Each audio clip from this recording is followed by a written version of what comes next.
গোঘাট ১ নম্বর ব্লকের কর্মতীর্থের ভেতর ছড়িয়ে ছিটিয়ে রয়েছে মদের বোতল। নিন্দা ঝড় শাসক বিরোধী সব শিবিরে। কৃষি দফতরের অফিসের ভেতরে একই কাণ্ড। সরকারি ধান কেনার কিষাণ মান্ডি রয়েছে। চাষিরা কৃষি দপ্তর এবং কিষাণ মান্ডিতে যাতায়াত করেন, বিভিন্ন কাজে আসা যাওয়া চলে। অভিযোগ, মহিলারাও আসেন, তারাও নিরাপত্তাহীনতায় ভুগছেন।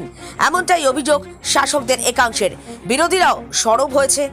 রাজ্যে কোথায় গিয়ে রয়েছে নিরাপত্তা? কেন সরকারি অফিসে এই ঘটনা, এ দৃশ্য দেখা যাচ্ছে? প্রত্যেকেই সরব হয়েছেন। যত সময় যাচ্ছে ততই দুষ্কৃতীর দৌরাত্ম্য বাড়াচ্ছে। প্রশাসন কি করছে? একগুচ্ছ প্রশ্ন এই ঘটনায় প্রকাশ্যে এসে গেছে। তুলে ধরলাম আমরা সবটাই। বিস্তারিত জানতে সঙ্গে রাখুন নিউজ বাংলাদেশা।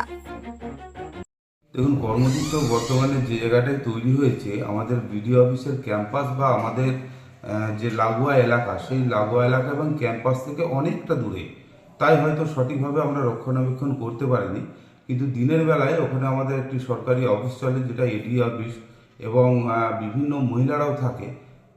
তাদের ওপরেই এটা দায়িত্ব দিয়ে আছে রক্ষণাবেক্ষণ এবং পরিষ্কার পরিচ্ছন্ন করার দায়িত্বটা পুরোপুরি গ্রুপের মহিলাদের ওপরেই দিয়ে আছে।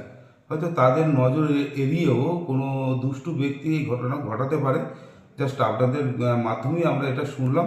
আমরা বিডিও এবং থানার ওসি এবং এডিআই সাহেবকে আমরা নজরে রাখছি, যাতে পরবর্তী এই ঘটনা না ঘটে, বিষয়টা আমরা লক্ষ্য রাখছি।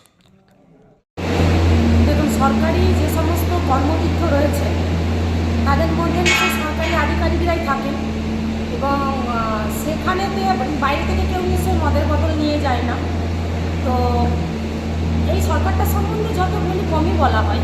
কর্ম তো করছে, দিদিমণি 28 টাকার পাউচ করেছে, আর ভাইরা খাবেন না, এটা কখনো তো হয় না। ভাইরা খাচ্ছে, আর উদাহরণ দিয়ে দেখাচ্ছে।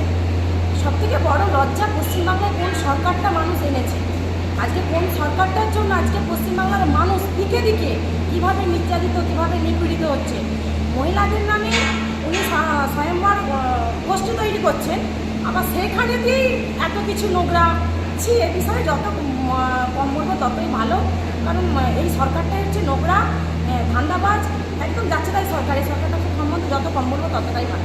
আপনার নাম? নমস্কার, ধরুন দাস, আমার নাম, গোঘাট বিধানসভা বিজেপি মন্ডল। দেখুন, আপনাদের কথা শুনে আমি নিজে খুব লজ্জিত এবং অপমানিত। বহু কায়িক পরিশ্রম, বহু মেহনত, বহু ঝড় ঝাপটার মধ্যে তখন এই কর্মতীর্থ তৈরি হয়।